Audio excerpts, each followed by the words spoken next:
Bonjour à tous, ici on se retrouve sur Cinema 4D pour un micro tuto. On va parler d'une fonction très pratique sur Cinema 4D que j'ai utilisée, surtout, je pense la dernière fois, c'est quand j'ai fait la modélisation de la 2 chevaux. Vous voyez, quand ici j'ai fait toute la carrosserie, hein, ici, et quand je partais sur l'arrière ici pour suivre mon blueprint de la vue arrière de la 2 chevaux, bon là il n'y est plus, hein. Donc quand on devait travailler ici sur certains points, on avait tous les points qui sont devant. Donc c'était un peu gênant, il fallait arriver là, il fallait prendre le point qui nous intéressait, revenir là, et ainsi de suite, ainsi de suite. Et un petit truc sympa, une fois que j'avais modélisé toute la partie, je vais dire avant, hein, jusqu'à ici à peu près, je passais sur l'arrière ici. Donc on va voir comment cacher tout ça justement pour pas que ça nous gêne. Donc j'ai passé par polygone. Je vais mettre sur cette vue-là, tiens, par exemple. Par contre, affichage, je vais mettre ligne ici. Voilà. Je vais prendre mon rectangle de pinceau de sélection, par exemple. Limiter aux éléments visibles. Moi, je vais il est décoché. Et je vais dire que toutes ces parties-là, voilà, tout ce qui fait partie de l'avant, admettons ici. J'espère que je ne vais pas oublier.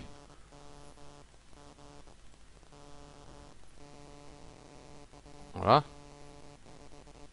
Et si je me mets ici de l'arrière, vous voyez, ça m'en va m'enlever un paquet de polygones qui me gênent pour justement pouvoir travailler correctement. Donc je vais aller ici sélectionner, masquer la sélection. Toc.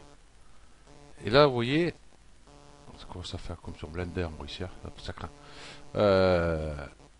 Et ben j'ai plus l'avant et je peux tranquillement travailler ici sur l'arrière de ma 2 chevaux en ayant beaucoup moins de points.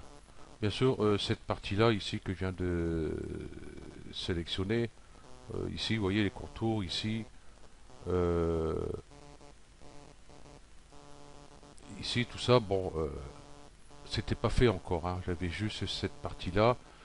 Euh, la lucarne ici n'était pas faite non plus, donc j'ai moins de polygones aussi. Disons que là, du coup, voilà. On va voir ça sur notre fenêtre, comme ça vous verrez beaucoup mieux. Par exemple, je vais prendre ici un cube. Admettons que vous travaillez, je sais pas moi, vous faites une pièce, une chambre, une cuisine, un couloir ou autre. Voilà. Et vous devez travailler à l'intérieur. Et il y a les polygones justement qui vous gênent. Donc c'est un peu idiot aller essayer de zoomer dedans pour essayer de rentrer dedans.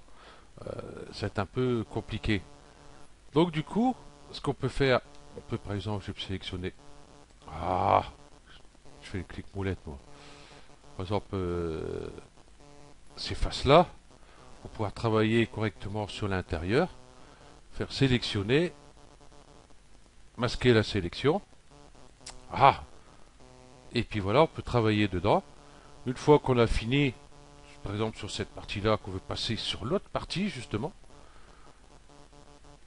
du coup on peut faire sélectionner, euh, inverser la visibilité. Donc du coup, ça nous enlève bien sûr le sol. Donc si on veut garder le sol, il faut recommencer. Donc je vais revenir où c'en était avant, voilà. J'ai Blender, les réflexes de Blender qui commencent à me rester dans les doigts, ça va pas le faire.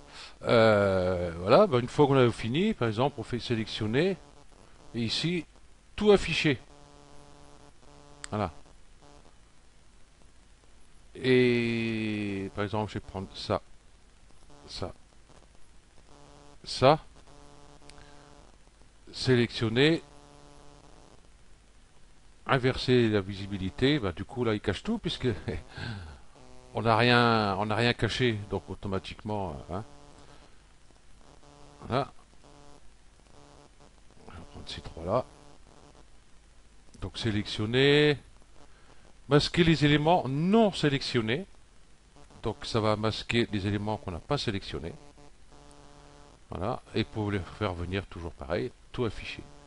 Donc attention parce que là si vous cachez, par exemple j'ai caché ces deux là, sélectionner, masquer la sélection, je commence à travailler, je passe par points, je fais mes petits bric-à-brac là-dedans, je passe par arrêt, tout ça. Ensuite, il dit c'est bon, j'ai fini, je vais pouvoir tout refermer, faire un rendu. Par exemple, vous avez votre caméra qui est sur le bord ici de la pièce pour filmer toute la pièce. Donc vous allez faire sélectionner, tout afficher. Je vais dire, ah merde, là du coup, merde, j'ai tout perdu, je suis obligé de tout recommencer. Non, vous avez tout masqué par polygone, ne pas oublier. Voilà, tout affiché. Et voilà, tout simplement. Donc ça, c'est une fonction que j'utilise assez régulièrement sur Cinema 4D. Bah, dans les tutos, j'en ai parlé. Et puis des fois, je m'amuse avec Cinema 4D à faire des petites bricoles à droite à gauche. Excusez-moi. Et puis bah, j'utilise pas mal ce truc-là, surtout quand j'ai modélisé la porte science-fiction aussi. Euh, je crois qu'il y a eu des moments où j'avais besoin. Mais je pense pas que dans le tuto j'en ai parlé. Je pense que j'ai fait quand j'ai. Ah non, parce que la porte, le couloir science-fiction, j'ai pas fait de tuto dessus. Voilà. Ok, donc j'ai utilisé pas mal. Ok, donc voilà, vous avez ici masqué la sélection, masquer les éléments non sélectionnés, voilà. Tout afficher ou inverser la visibilité. Voilà, tout simplement. Ok, donc je vous remercie, puis je vous dis à la prochaine. Allez, ciao.